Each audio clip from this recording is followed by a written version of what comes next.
Hello दोस्तों, जय हिंद। उम्मीद आप सब लोग मस्त होंगे और अपनी पढ़ाई में व्यस्त होंगे। आप सभी को मैथ का प्रैक्टिस कराया जाता है इस चैनल के माध्यम से, आपको पता होगा। और सब के सब प्रीवियस ईयर क्वेश्चन होते हैं जो किसी न किसी परीक्षा में आए हुए प्रश्न होते हैं। चलिए प्रैक्टिस किया जाए, ठीक है ना। चलिए क्वेश्चन देखा जाए कि क्वेश्चन क्या है। और आपको पता भी है कि मैथ में प्रैक्टिस करना ही सबसे ज्यादा जरूरी होता है। मेरा क्वेश्चन देखिए क्या करा है। ये ट्रेन वाला सवाल है। और देखिए ऐसे सवाल में सबसे पहले आपको क्या करना वो समझिएगा। आपको क्या ज्ञात करना पहले वो देखिए। तो जरा देखिए समय क्या ज्ञात करने के लिए करा समय है। तो समय बराबर क्या हो जाएगा भैया, उसका फार्मूला पहले लिख लीजिए। तो समय बराबर क्या हो जाएगा, दूरी बटा 4, ठीक ना। अब इसके बाद फिर अब हम लोग कॉन्फ्लिक्ट को कुछ समझेंगे।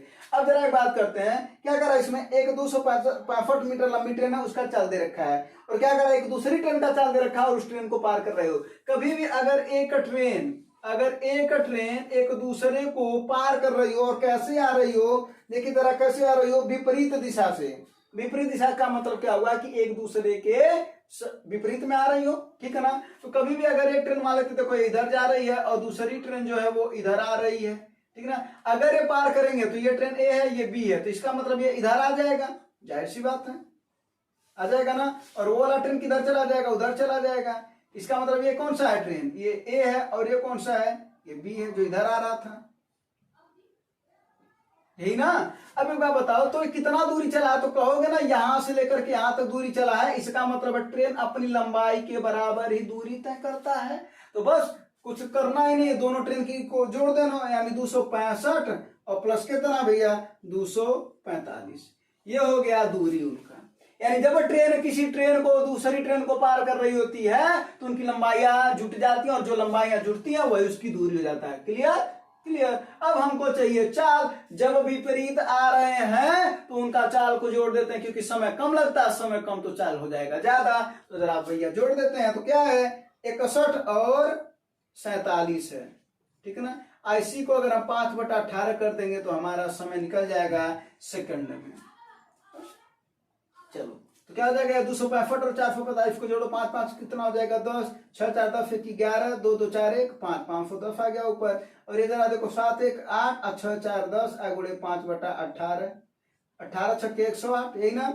और ये इससे काट दो भैया, 5 कट जाएगा ना, ये कितनी बार में कट जाएगा, 5 1 5, 0 5 दूना 10, 6 से काट दो इसको, 6 का नाम 6, 4 6 7 42, क्या आ जाएगा 17 सेकंड। यानी 17 सेकंड में तेज वाली ट्रेन धीमी वाली को पार कर देगी।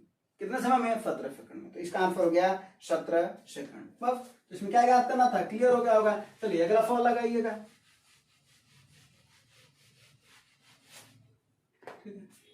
अभी सवाल इजी और मॉडरेट ही है। जरा ये वाला सवाल देखिए, अच्छा सवाल है।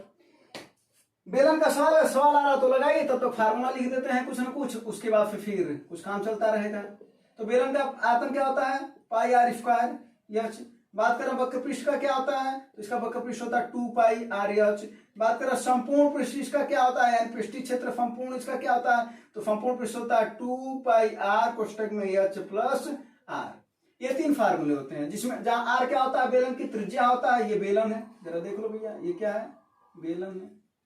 ये इसकी यहां से त्रिज्या है और ये इसका यहां से लेकर के ऊंचाई है, ये एच है और ये है आर, ठीक है। चलो अब देखो बात क्या कर रहा है, संपूर्ण पृष्ठ दे रखा है, देखो कितना 1628, जो दे रखा है वही रखा देते हैं। 1628 दे रखा है, 2 गुणे पाई का वैल्यू होता है 22/7 गुणे आर का वैल्यू ज्ञात कर लेंगे। और जरा एक चीज और देखो क्या कर रहा है, त्रिज्या और ऊंचाई का योग, यानी त्रिज्या और ऊंचाई का योग दे रखा है 37, कितना दे रखा है 35। तो यानी एच प्लस आर का वैल्यू कितना दे रखा है 37, है ना। मतलब हुआ सीधी बात, जो दे रखा वही हम रखा रहे हैं। अब जरा देखो इसको काट दो, तो 11 दूना 22, 11 कट 11 का नाम 11, 5 बचा, 11 चौके 44, 8 बचा ना, 11 8 88। फिर ये 4 से कट जाएगा क्या, 4 3 12 और 4 7 28, फिर 35 से 35 कट गया, आर का वैल्यू आ गया 7 सेंटीमीटर। सेंटीमीटर में दे रखा ना, हाँ सेंटीमीटर। अब जरा बताओ, अगर आर का वैल्यू अगर हम यहाँ पर 7 रख दें तो एच का वैल्यू कितना आ जाएगा, 7 उधर जाएगा तो माइनस हो जाएगा, कितना हो जाएगा भैया 30 सेंटीमीटर। यानी एच का वैल्यू 30 सेंटीमीटर आ गया। तो आर मिल गया, एच मिल गया। क्या ज्ञात करना है, करा बेलन का आयतन ज्ञात करो। तो बेलन का आयतन यानी पाई आर स्क्वायर एच लगा दोगे तो क्या हो जाएगा भैया, जरा यहाँ से निकाल लेते हैं। तो कितना हो जाएगा, देखो 22/7 गुणे आर का वैल्यू कितना है 7 आया ना, 7 गुणे 7 गुणे एच का वैल्यू है 30। बस 7 से 7 कट गया, कितना हो जाएगा भैया 22 गुणे 7 त्रिक 21 210। जरा देखो 21 दूना 42 के 2 4 आया, 21 दूना 42 4 46 और आगे जीरो लगा तो यानी 46 20 घन सेंटीमीटर। बस यही बेलन का आयतन हो जाएगा। तो फार्मूला नोट कर लीजिएगा और जो दे रखा था उसी से हमने सवाल लगा लिया। तो अगला फल देखो, फार्मूला इस वजह से बता देते हैं ताकि रिवीजन होता रहे, जितनी बार देखेंगे उतनी बार हमारे दिमाग में बैठा रहेगा। अब जो सवाल को धीरे धीरे कुछ ऐसे सॉल्व होने चाहिए जो देख करके लगाया जा सकते हैं, तो हमारा समय बचेगा। जब समय बचेगा तो हम बाकी क्वेश्चन को भी समय दे सकते हैं, ठीक ना। समय बताना ज्यादा इंपॉर्टेंट होता है। अगला फल जरा देखो भाई, ए और बी किसी कार्य को 30 दिन में और 60 दिन में क्रमशः कर रहे हैं, यानी ए किसी काम को 30 दिन में कर रहा है, अब बी किसी काम को 60 दिन में कर रहा है। सबसे पहले इनकी क्षमताएं ज्ञात कर लेते हैं। तो 30 और 60 का एलसीएम हो जाएगा 60, और जो एलसीएम आता है इसका कुल कार्य होता है। तो क्या हो जाएगा भाई, इसकी क्षमता निकालेंगे तो 60 बटा 30 ए की क्षमता निकल जाएगी, और फिर 60 बटा 60 बी की क्षमता निकल जाएगी। क्यों? क्योंकि क्षमता बराबर क्या होता है भैया, कार्य बटा समय होता है। कार्य बटा समय यही किसके बराबर होता है, क्षमता के बराबर होता है, ठीक है। तो बस, तो जरा देख लो भैया अब क्या करा। अब आगे उसने कार्य आरंभ किया, लेकिन 15 दिनों के बाद एक कार्य छोड़ देता। 15 दिन के बाद ये छोड़ा है, लेकिन 15 दिन तक तो दोनों साथ कमा किए होंगे। 15 दिन बाद ना छोड़ा तो 15 दिन तक किए होंगे। तो ये एक दिन में कितना काम कर रहा, 2, और ये कितना कर रहा, 1। तो एक दिन में कमा कितना हो रहा, 3 काम। तो 15 दिन में कितना काम हो जाएगा, 15 गुणे 3 बटा 1 यानी 45 काम हो जाएगा। तो 45 काम हो चुका, कुल 60, बचा कितना, 15 है ना बचा, बोलो 60 कुल काम थे, 45 हो चुका, 15 बचा है। कौन करेगा, कर बी अकेला कितने दिन में करेगा, शेष कार्य को ए छोड़ चुका है। तो बी की क्षमता कितनी, 1 है, तो 15 बटा 1 कर देंगे तो कितना आ जाएगा, 15 दिन। क्योंकि समय बराबर क्या हो जाएगा, कार्य बटे क्षमता, क्षमता इधर आ जाएगा। तो कार्य 15 बचा, क्षमता इसकी 1 है, 15 बटा 1 = 15, ठीक है। अगला फल देखा जाए। हाँ अगला फल देखो, अगला फल देखो क्या है, बड़ा आसान सा फल दे रखा है। कह रहा है भुजा 8 सेंटीमीटर वाले एक वर्ग और लंबाई 16 सेंटीमीटर वाले एक आयत के क्षेत्रफल समान है। कहने का मतलब क्या है, यहाँ पर कंडीशन दे रखा है कि वर्ग का क्षेत्रफल आयत के क्षेत्रफल के बराबर है। वर्ग का क्षेत्रफल आयत के क्षेत्रफल के बराबर है। तो भैया वर्ग का क्षेत्रफल क्या होता है, भुजा का स्क्वायर, और आयत का क्षेत्रफल क्या होता है, लंबाई गुणे चौड़ाई, लेंथ इनटू ब्रीथ, ये होता है। तो इसका भुजा कितना दे रखा, 8, तो 8 गुणे 8 हो जाएगा भाई, 8 का स्क्वायर यानी 8 गुणे 8। इसमें देखो क्या दे रखा, लंबाई दे रखा 16, चौड़ाई पूछ रहा है। कितना आसान सा सवाल है, पहले ही बोले हैं, है कि नहीं है। जरा देखो 8 दूना 16 और 2 चौके 8, चौड़ाई कितना आ गया भैया, 4 सेंटीमीटर। आंसर हो जाएगा 4 सेंटीमीटर, ठीक है। अगर भाई क्षेत्रफल को दिया होता तो 16 चौके 64 हो जाता। अगला फल जरा देखो, यो सवाल कोई बहुत बेहतरीन सवाल नहीं है, लेकिन आया हुआ सवाल है, ठीक ना। ये रेलवे का सवाल है, प्रीवियस ईयर। तो जरा देखो क्वेश्चन क्या कर, एक छात्र ने परीक्षा में 205 अंक प्राप्त किए और 5 अंक से अनुत्तीर्ण हो जाता, 5 अंकों से अनुत्तीर्ण हो जाता माने फेल हो गया। यानी 205 अंक पाया, 5 अंक से फेल हो गया, इसका मतलब 5 अंक और पाया होता तो पास हो गया होता।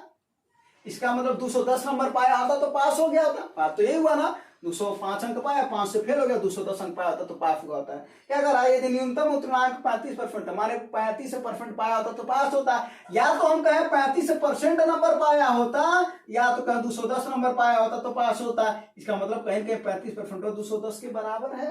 तो पूछ रहा है अधिकतम अंक बताओ, अधिकतम माने 100% बताओ। तो 100% बराबर कितना हो जाएगा, क्या हो जाएगा, तिरछे तिरछा गुणा कर दो तो 210 गुणे 100, और ये नीचे आ जाता है बटा 35। बस 7 पचे 35 और 7 त्रिक 21, 5 छके 30, कितना गया भैया, 600 अंक का पूर्णांक था।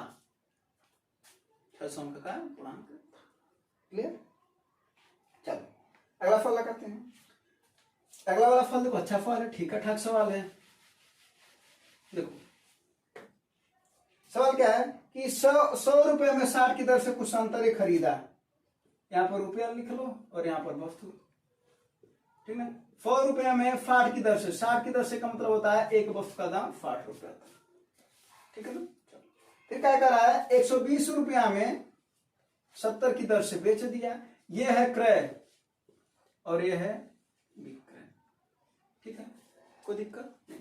किसी एक को बराबर कर दो, किसी एक को बराबर कर दो, चाहे रुपये को बराबर कर दो, चाहे वस्तु को बराबर कर दो। तो चलो वस्तु को बराबर कर देते हैं, यानी एफ का एफ बराबर होगा। तो जरा देखो, इसमें 7 का गुणा कर दिया जाए, इसमें 6 का गुणा कर दिया जाए, तो 7 बराबर हो जाएगा। 6 7 42 420, 6 7 42 420 से बराबर हो गया। तो जो 7 का गुणा करेंगे हम इधर भी करेंगे, तो यानी कितना हो जाएगा भैया, ये आ जाएगा 700। जो 6 का गुणा इसमें भी करेंगे तो कितना हो जाएगा, 720। यहाँ तक कोई दिक्कत तो नहीं है, तो अच्छी बात है। तो जरा देखो, अब होगा बताओ, क्रय मूल्य कितना है 700 रुपया, विक्रय मूल्य कितना 720 रुपया। साफ साफ नजर आ रहा है कि 20 रुपए का फायदा हो रहा है। कितने में, 700 रुपया में गुणे 100 इक्वल टू परसेंटेज। लाभ हो रहा है, लाभ परसेंटेज निकाल लिए। तो 2 जीरो से 2 जीरो कट गया। अब कितना हो जाएगा, 20/7। इसी को क्या लिख सकते हैं, 2/6/7%, यानी लिख सकते 7 दूना 14 26, 2/6/7%। यानी ऐसे सवाल में क्या करना भैया, कभी भी कहा इतने रुपए में इतने की दर से खरीदा और इतने रुपए में इतने की दर से बेचा, तो वस्तु को हमने क्या कर दिया, बराबर कर दिया। तो हमने वस्तु को जब बराबर कर दिया तो इसका वैल्यू यहाँ से खत्म, उसके बाद फिर रुपए पर आ जाएंगे। तो जरा देखो, रुपया आ गया 700 रुपया और ये आ गया 700 भी, सीधा सा मतलब है कि 20 रुपया का फायदा और 700 रुपया में परसेंट निकाल दिया। तो 20/700 गुणे 100 इक्वल टू लाभ प्रतिशत। अगला फल है ना, अगला फल देखो, फल की प्रैक्टिस ही कराया जाएगा, ठीक ना। फल की जितना ज्यादा प्रैक्टिस करो उतना ज्यादा फायदा रहेगा, ठीक है, ताकि परीक्षा में कोई भी दिक्कत ना हो पाए प्रैक्टिस में। अगला फल देखो क्या करा, ए और बी का वेतन का अनुपात है 3:5, यानी ए और बी कितना है भैया, 3 और 5। फिर क्या करा, सी और बी, ध्यान देना, सी और बी और सी नहीं दे रखा है, सी और बी दे रखा है, ठीक ना। इसने थोड़ा सा दिमाग लगाया, कभी कभी हमारे दिमाग में चलता है ना बी सी, वहीं पर छोटा सा गलती हो जाता है, छोटा सा गलती के कारण सवाल गलत हो जाते हैं। तो सी और बी का अनुपात दे रखा है 4:6। अब देखो ऐसे सवाल में क्या करना है, दोनों में देखो कॉमन क्या है, दोनों में कॉमन क्या है भैया, तो कहोगे ना बी कॉमन है, उसी को बराबर कर दो। तो यहाँ 5 यहाँ 6, कैसे बराबर होगा, नहीं कुछ समझ में आ रहा तो इसमें 6 का गुणा कर दो, इसमें 5 का गुणा कर दो। तो जरा बताओ भैया कितना हो जाएगा, 6 3 18, 6 5 30, बदल गया। ये 5 का गुणा कर दो, 5 चौके 20, अब 5 चौके 30। अब यहाँ पर इसलिए ए बी और सी का अनुपात निकालो। ए का वैल्यू कितना आया है, 18 कहोगे, बी तो बराबर हुआ है, कितना हो जाएगा, 30 हो जाएगा, और सी कितना आया है, 20 आया है, बस। या इसी को ऐसे लिख सकते हो, 2 9 18, 2 15 30 ना, और 2 दाएं 20, यानी क्या आ जाएगा, 9 15 और 10 का अनुपात आ गया ए बी सी में, अनुपात आ गया। अब वही तो कह रहा कि कुल आय 6800 रुपए हैं, तो सी का वेतन क्या होगा, कुल मतलब ये और ये मिला करके 6800 है। तो जरा बताओ, 9 15 9 कितना हो जाएगा, 24 और 10 34, यानी 34 बराबर कितना, 6800। तो पूछ रहा है फी का वैल्यू बताओ, तो सी कितना है, यानी फी का वेतन बताओ, तो सी कितना है, 10 है, तो 10 बराबर पूछ रहा है कितना, क्या हो जाएगा, 10 गुणे 6800, और ये बटे आ जाएगा 34, 34 दूना 68, 200 हो जाएगा, कितना हो जाएगा भैया, 2000 रुपया सी का वेतन होगा। अगर पूछता बी का वेतन होगा तो 15 का, बी का वेतन क्या होगा तो 15 का वैल्यू निकालते। अगर ए का पूछता तो 9 का वैल्यू निकालते। तीनों का योग दिया ही है, अगर इसका इन दोनों का अंतर दिया रहता तो 15 9 का अंतर 6 हो जाता, इनका अंतर 5 हो जाता। जो पूछता वो बता सकते हो, जो पूछता वो बता सकते हो। बस तुम्हें क्या करना था, यहाँ पर रेशियो निकालना था। रेशियो कैसे बराबर किया बस वो समझ लो, उसके बाद फिर तो बाकी चीजें समझ में आएगा, है ना। चलो अगला फल देखा जाए। अगला फल है काम समय का है, और काम समय के भी सवाल आते रहते हैं, है ना। अब प्रैक्टिस करते रहो और ये भी देखते रहो कि सही हो रहा है या गलत, तो डबल फायदा हो जाएगा ना। प्रैक्टिस, अगर सवाल आ रहा है तो लगा करके हमसे फास्ट दिखाओ, नहीं आ रहा है तो देख लो, फिर आ जाएगा, फिर अगली बार प्रैक्टिस जब करा जाए तो कोई गलती ना हो पाए, ठीक ना। और प्रैक्टिस सेशन को शेयर भी कर दिया करो, ठीक, अपने दोस्तों के पास मिलकर के प्रैक्टिस करो, सबका फायदा होगा, कंपटीशन बना रहेगा। चलो कर रहा है, 14 व्यक्ति प्रतिदिन 4 घंटे कार्य करते हुए कार्य को 18 दिनों में कर सकते। जरा फार्मूला लिख लिया जाए, सवाल लगाओ। M1 D1 T1 बटा W1 फार्मूला होता है M2 D2 T2 बटा W2। जब कार्य बराबर होता है तो कार्य हट जाते हैं। यहाँ पर कह रहा है कि उसी काम को कहने का सीधा सा मतलब होता है काम बराबर है, तो यहाँ पर काम हट गया। बाकी साफ सब देख करके उतार करके लिखने की जरूरत है। M कितने हैं, 14 व्यक्ति हैं। D कितना है, 18 दिन है। T कितना है, पहले 4 घंटा है, बात खत्म। फिर कर अगले बार कितना है, 12 व्यक्ति हैं, यानी अगली बार 12 व्यक्ति हैं। फिर क्या कर रहा, प्रतिदिन 8 घंटे काम कर रहे हैं। D2 का वैल्यू पूछ रहा है, यानी दिन कितना लगेगा, और D2 का वैल्यू कितना 8, बस काटना पीटना शुरू कर दीजिए। 6 दूना 12, 6 3 18, यही ना। 4 दूना 8 और 2 7 14, 7 3 21, इधर बचा है बटे 2 बराबर D2। 21/2 होता है 10.5 दिन बराबर D2। इसका मतलब है 10.5 दिन लगेगा, 10.5 दिन लगेगा, या 10/1/2 दिन लगेगा। क्लियर भैया?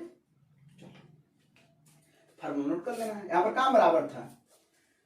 अगला सवाल है और इस सवाल को नोट कर लेना। ये जो अगला सवाल बता रहा है ना, इस सवाल को नोट कर लेना। तो जरा देखो ये वाला सवाल देखो क्या कर रहा है। यदि आप 1 से 100 तक सभी संख्याओं को लिखते हैं तो आप कितनी बार 3 लिखते हैं? एक बार बता दे रहे हैं, 1 से लेकर के 100 तक जितनी भी संख्याएं हैं, 100 संख्या है ना, सभी अंकों को यानी 1 2 3 4 ऐसे करके 9 तक सभी अंक पता है कितनी बार होते हैं? सभी अंक 20 बार आते हैं। कितनी बार आते हैं? 20 बार आते हैं। देख करके आंसर मारने वाला सवाल है, तो इसका आंसर होगा 20 बार। सभी अंक 20 बार आते हैं, ठीक है ना। काउंट करके देख लेना, गिनती लिख करके, बस इसका आंसर मिल गया 20 बार। चलो अगला फल देखते हैं। याद कर लेना, इस सवाल आ जाता है परीक्षाओं में। अगला फल देखो करा, रामू और राजू एक दूसरे की ओर दौड़ना प्रारंभ करते हैं। कैसे जा रहे? एक दूसरे की ओर यानी विपरीत दिशाओं में। अच्छी बात है। प्रारंभ में दोनों के बीच 234 मीटर की दूरी है। रामू और राजू की चाल क्रम दे रखा, वे एक दूसरे से कितने समय मिलेंगे? सवाल साफ है भैया। क्या पूछ रहा है? समय। हम पहले भी बोले थे कि जो पूछ रहा है वही ध्यान दो। समय पूछ रहा है तो समय बराबर क्या होता है भैया? दूरी बटा चाल। क्या होता है? दूरी बटा चाल। उन लोगों के बीच में फासला कितना है? तो कहोगे 234 मीटर का फासला है। क्लियर? आल क्लियर। तो मीटर 234 मीटर का फासला है। और क्या कर रहा है? चाल उनका कितना? 52 और 65। जब एक दूसरे की तरफ आ रहे हैं तो समय लगेगा कम, चाल हो जाएगा ज्यादा का मतलब चलिए आपको जोड़ लेते हैं, विपरीत चाल को जोड़ लेते हैं। तो भैया 1 है 52, 1 है 65, यानी 52 और 65 को जोड़ लेंगे। 5 2 7 और 6 5 11, 117। 2 बार में कट जाएगा। कितना आ गया? 2 सेकंड। ये ऑलरेडी मीटर पर सेकंड में दिया था, बदलने की जरूरत है नहीं। और ये मीटर में दिया था तो बदलने की जरूरत है नहीं। तो समय कितना आ गया भैया? 2 सेकंड। कितना आसान से सवाल था। जितना बड़ा है 1 2 3 4 है ना, 3.5 लाइन का सवाल है, वहां पर दिया गया है। और ये तो 3.5 तो लगभग नहीं करेगा। अरे भाई ये तो दिमाग में चलता है, सीधा सीधा लिखना है। दूरी बटे चाल, दूरी पता है, विपरीत चलना, चाल को जोड़ देना, भाग दे देना है, आंसर आ जाएगा। बस जैसे कि इसका आंसर आ गया 2 सेकंड। अगला फल लगा लो भैया। अगला फल देखो, अगला फल करा समांतर श्रेणी है। क्या कर रहा है भैया? समांतर श्रेणी है। 2 है 7 है और कितना है भैया? 12 है 17 है। के कर रहा है 20 पदों का योग बताओ। क्या बताओ? 20 पदों का योग। कोई दिक्कत नहीं। फार्मूला आता है n/2 a प्लस यल, या एक और फार्मूला होता है SM बराबर n/2 2a plus n-1 into D. जो मर्जी वो लगा। अगर यहाँ से पूछता ना 20वां पद क्या होगा, तो जरा बता दे रहे हैं T20 का मतलब होता है 20वां पद। 20वां पद होता है हमेशा एक कम होता है, यानी क्या? a plus 19d। अगर वहीं पर पूछता है 21वां तो क्या हो जाता है? a plus 20d। अगर पूछता है 15वां तो क्या हो जाता है? अगर 15 पर पूछता तो a प्लस 14d। यानी समझ में आ गया होगा, एक डी कम हो जाएगा, बाकी सब यही होगा।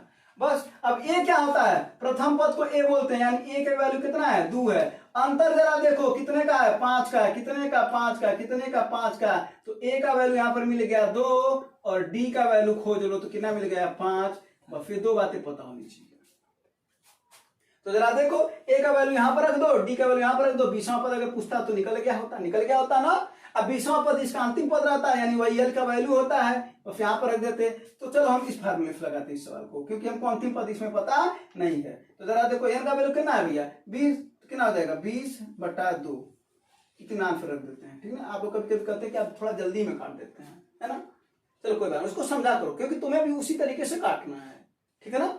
चलो ए का वैल्यू कितना भैया? 2 है, प्लस एन का वैल्यू कितना है? 20। तो 20 में से 1 जाए 19, ये तो लिख देना। और डी का वैल्यू कितना है? 5।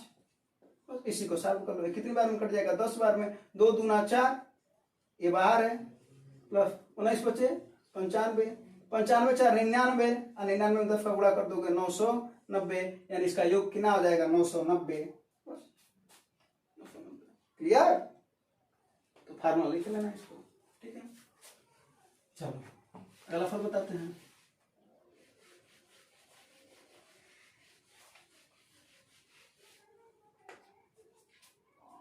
तो 3 सवाल और है। अगला फल देखते हैं। कह रहा रानी ने एक व्यवसाय शुरू किया, कितना में, बहुत ज्यादा रुपए में व्यवसाय शुरू कर दिए, इकाई दाई सैकड़ा हजार दफर लाख, 2 लाख रुपए में व्यवसाय शुरू कर दिए। कह रहा कि इतना ऋण लिया है, 2 लाख रुपए का ऋण लिया है, 2 वर्ष बाद 7% की दर से साधारण ब्याज उसको देना है। तो एक बात बताओ भैया, साधारण ब्याज हर साल बराबर होता है, हर साल बराबर होता है, 7% का रेट चल रहा है, 2 साल देना है, कितना देना पड़ेगा भैया, 14% का ब्याज देना पड़ेगा। कितना है उसके पास, 2 लाख रुपया, कायदा सैकड़ा हजार दफर लाख, इसी का कितना निकाल लोगे, 14%, 0000 कट गया, 14 दूना 28, कितना जीरो, 3 जीरो, यानी 28,000 रुपया देना पड़ेगा।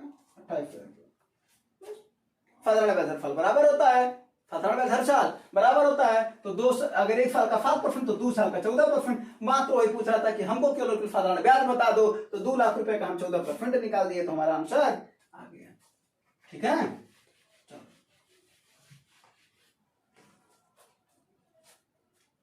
अगला है। 3 पाइप हैं ए बी सी, तीनों 8 घंटे में भर रहे हैं नल को। इन तीनों का काम दे रखा है कितने देर में, 8 घंटे में। ध्यान से समझना, अगर तीनों 8 घंटे में भर रहे हैं, एक काम को ये 8 घंटे में कर रहे हैं, तो जरा बताओ, ऐसे लिख लो, ऐसे समझो, 8 घंटे में कितना काम कर रहे हैं, एक काम।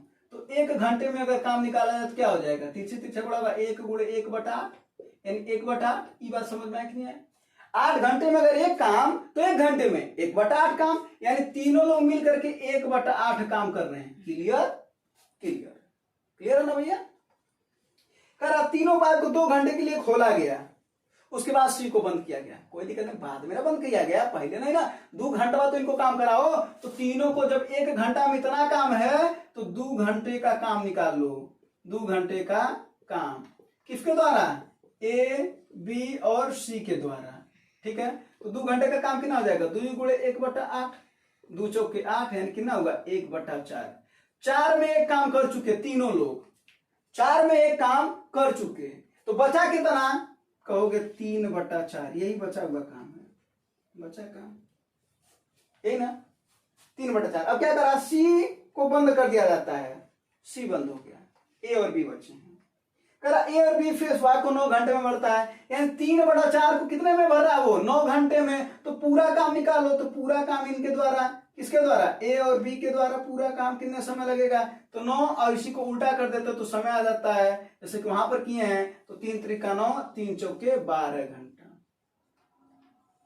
यानी ये दोनों ए और बी 12 घंटे में भर रहे हैं, और तीनों के तीनों कितने घंटे में भर रहे थे, वो तो पहले ही दिया था, 8 घंटे में दिया था ना। तो क्या पूछ रहा है कि सी द्वारा कितने देर में भरा जाएगा पूरा टंकी को। तो अब जरा देखो, तीनों लोग कितने देर में भर रहे हैं, कहोगे 8 में। 2 लोग मिलकर के कितने देर में भर रहे हैं, 12 में। इनका एलसीएम निकाल लो यहां से, 8 और 12 का एलसीएम कितना हो जाएगा, 24। इसकी क्षमता निकाल लो, तो 24/8 कितना हो जाएगा, 3, और इसकी क्षमता निकालो 24/12, 2 हो जाएगा। तीनों की क्षमता 3 है और इन 2 की क्षमता 2 है। तो जरा बताओ सी की क्षमता कितनी दिख रही है, साफ साफ दिख रही, 1, 3 में से 2 जा 1, तो क्या कितना काम बच रहा है, 24 काम बच रहा है। कौन करेगा, सी करेगा। सी का कितना क्षमता, 1, 24/1 अर्थात 24 घंटे में भरेगा। कितने देर में, 24 घंटे में। बस, तो ये सवाल था। चलो अगला फल देखा जाए।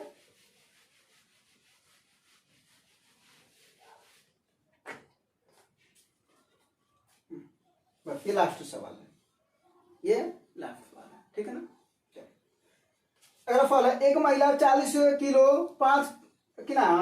5 रुपए प्रति किलो वाली चीनी और 50 किलो 6 रुपया प्रति किलो वाली चीनी मिलाती है। कहने का मतलब क्या है, 40 किलो खरीदी चीनी और ये 5 रुपया वाला है, ठीक है ना। और फिर क्या है कि 50 किलो खरीदी चीनी और ये 6 रुपया वाला है, यानी पहला ये है, दूसरा ये है। यानी एक दुकान पर गई, 40 किलो चीनी खरीदी, उसको 5 रुपए में मिला। 50 किलो चीनी खरीदी दूसरे दुकान पर, उसे 6 रुपए में मिला। कुल इसे कितना रुपया लगा है, तो यहाँ पर कहोगे कितना रुपया लगा है, 200 रुपया। और यहाँ पर कितना लगा है, 300 रुपया। कुल ले दे करके इसे कितना रुपया लगा, 500 रुपया। यानी 500 रुपया में वो खरीदी वो महिला, ठीक है। क्या करा, मिश्रण को मिला करके उसने 6.4 रुपये फिर बेच दी। मिश्रण माने 40 किलो हुआ, 50 किलो हुआ, 90 किलो ना। तो तीसरा काम उसने क्या किया, बेचने का काम किया। कितना, 90 किलो बेचेगी, कितने में, 6.40 पैसा में। तो इसका गुणा कर देते हैं, ये विक्रय मूल्य हो जाएगा। तो कितना हो जाएगा भैया, इसका गुणा कर दोगे कितना हो जाएगा, 9 गुणे दशमलव हट जाएगा ना। ये तो दशमलव, ये जीरो का कोई मतलब रह नहीं जाता है दशमलव के बाद से, उधर जो जीरो रहता है। तो ये दशमलव, अरे सॉरी, जीरो का गुणा होगा तो दशमलव हट जाएगा। तो कितना हो जाएगा, 64। अब इसी को गुणा कर दो, 9 चौके 36 है ना, कितना आया, 3 आया, और 9 छक्के 54, 54 3 57। बस ये क्या है, विक्रय मूल्य। इसी को तो बेची है वो महिला, है ना। 500 रुपये क्रय मूल्य हुआ, 576 विक्रय मूल्य हुआ। कितने रुपए का फायदा दिख रहा है, साफ साफ दिख रहा है, 76 रुपए का फायदा है ना। तो 76 रुपए का फायदा है। कितने में, क्रय मूल्य पर हमेशा फायदा होता है, गुणे 100, 00 कट गया, कितना आ गया भैया, 76/5%। 76/5%, यही आंसर होगा दूसरा वाला। ठीक है, 76/5%। अगर पूछा होता कितने रुपए का फायदा हो रहा, तो साफ साफ दिख रहा 76 रुपए का फायदा हो रहा है। ठीक है ना। तो बस ये सब प्रैक्टिस कराने थे मैथ के, और ये सब आपको पहले भी बताया कि सब मैथ का प्रीवियस ईयर क्वेश्चन होगा, और वो क्वेश्चन होगा जो आपकी परीक्षाओं में आ सकता है, वैसे ही क्वेश्चन आपको कराया जाएगा। उल जुल वाले बहुत ज्यादा प्रश्न इधर उधर के नहीं कराए जाएंगे, ताकि आपका कोई दिक्कत विशेष ना हो। उम्मीद है आपको ये चीजें समझ में आया होगा। धन्यवाद, जय हिंद।